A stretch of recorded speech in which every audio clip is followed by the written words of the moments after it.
Saturday morning, time to kick off the Experts program. And our tech expert, Luis Alvarez, CEO of the Alvarez Technology Group, is with us on Power Talk Radio. Good morning to you, Luis. Good morning, Mark. How are you? I'm well, thank you. And we've got a great topic to talk about today. This is a really interesting one. There's a new book out. It's available on Audible, and that's how you're reading it or following along with it. It's called Means of Control, How the Hidden Alliance of Tech and Government is Creating a New American Surveillance State. Author's name is Byron Tan. It's published by Crown, 400 pages, $32, or available on Audible. Is it the same price on Audible, or is it less? It's a little less, okay, because there's no printing costs, so it's a faster download and easier to get into your phone or tablet if you want to read it that way. We've talked a lot about the modern American surveillance state, and a number of times, and you and I have talked about it, we talk about how science fiction becomes science fact, and we go back to that Enemy of the State movie from the 1990s with Gene Hackman and Will Smith. It showed an American society where everybody was watched 24 hours a day, and it showed that there were surveillance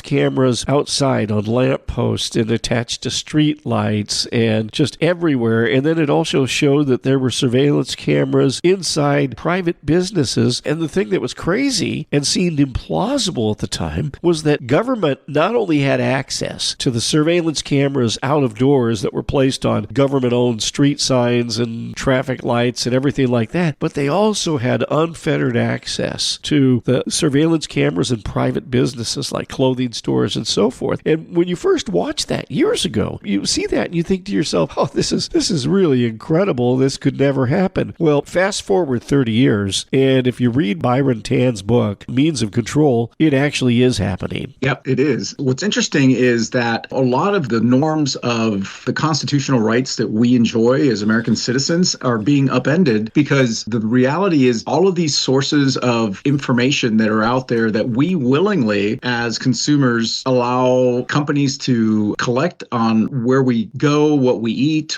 how we travel, all those things that we just say, okay, fine, track me, now are available to the government if they're willing to pay the same price as a private enterprise is to get that metadata, as we call it. And they're using it for things that nobody who wrote the Constitution could ever have envisioned. And it's really troubling to think about the fact that as the government tracks people, they can get information that they would otherwise have to get a subpoena to get. But now all they have to do is pay a fee to a marketing company and they can get access to that same information without any sort of judicial intervention. Absolutely. So tell the story about Ivan Lopez and what happened in Somerton, Arizona. This is a small town down near the Mexican border, but the case of Ivan Lopez is a perfect example of what we're talking about. Yes. So this was a guy who was arrested on the border. At first, it seemed like it was one of those operations where the police pulled over somebody innocently, drug-sniffing dog detected something. They found fentanyl, cocaine, heroin, and meth. He,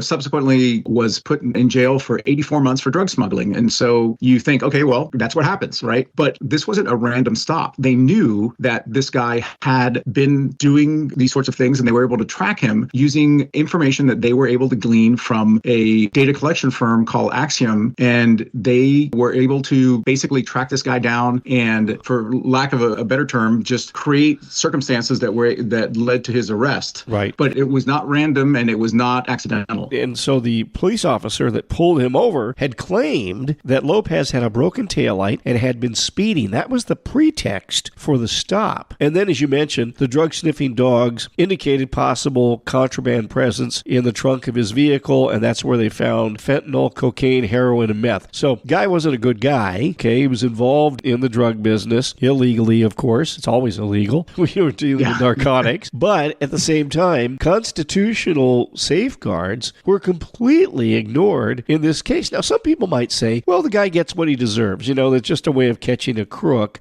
or a bad guy. The ends justify the means, right? Yeah, ends justifying the means. But what people have to realize is that those safeguards, those Fourth Amendment protections are there because there is that presumption of innocence for all of us. And if you just blindly ignore those, those and say, well, in this case, the constitutional safeguards shouldn't matter because the guy's guilty anyway. They found him with all this stuff. Well, what if what if you're wrongly accused? What if someone plants evidence, or you just happen to be in the wrong place at the wrong time and you look like someone they're looking for, and all of a sudden you no longer have any constitutional protections against illegal search and seizure? And so that's where this all becomes very concerning, because as you mentioned, it was a private firm, Axiom, that gave location information and everything to the police so they could find this guy. Now, how did the police know to go to Axiom? Is Axiom like a clearinghouse of information? How do the police and Axiom link up? Yeah, so there are these companies out there, and Axiom is one of them, that collect what's called metadata, right? Okay. So they have this information from GPS positioning of cell phones, of car GPS systems, and they have the ability to correlate that information to, it's all anonymized theoretically, right? It's like there's no name attached to this GPS positioning, but if you're smart and you're able to correlate a lot of this information, you can eventually figure out who's who, because you have information of somebody, for example, going into a certain office building, but then that same anonymized tracker goes to a certain house. So now you can kind of speculate that that house belongs to the person that's going to that office building, but they also go into this other place. And so eventually you put together all of this data and you can pinpoint who that person is, even though theoretically that data is anonymous and you shouldn't be able to do this. But we have so much information that we can gather. So that's how they did it. They got the GPS information from Axiom, they got the information from other sources, and eventually were able to figure out what this guy was doing and who he was, and they were able to pull him over without getting a warrant because they didn't really need one. All they had to do was pay the,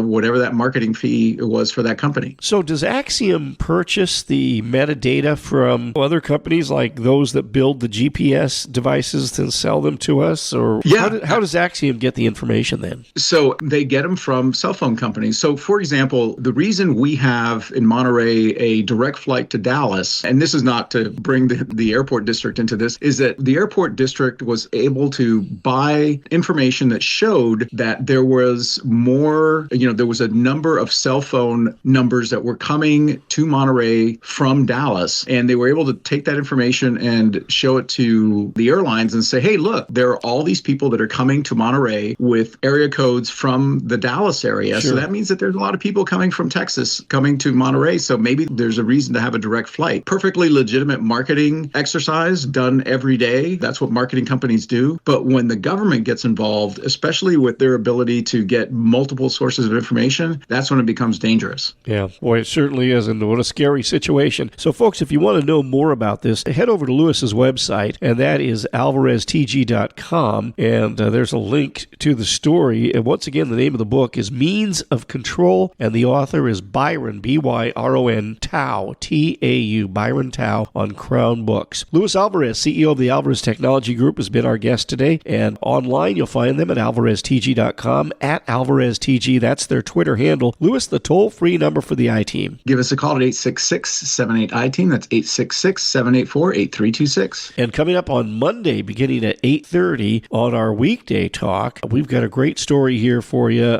Really another interesting story, and it's about a ransomware attack against United Healthcare and how that is impacting healthcare providers across the country and even right here in the Monterey Bay Area. Luis, thank you so much for your time, and we'll look forward to chatting again next week. You take care, my friend.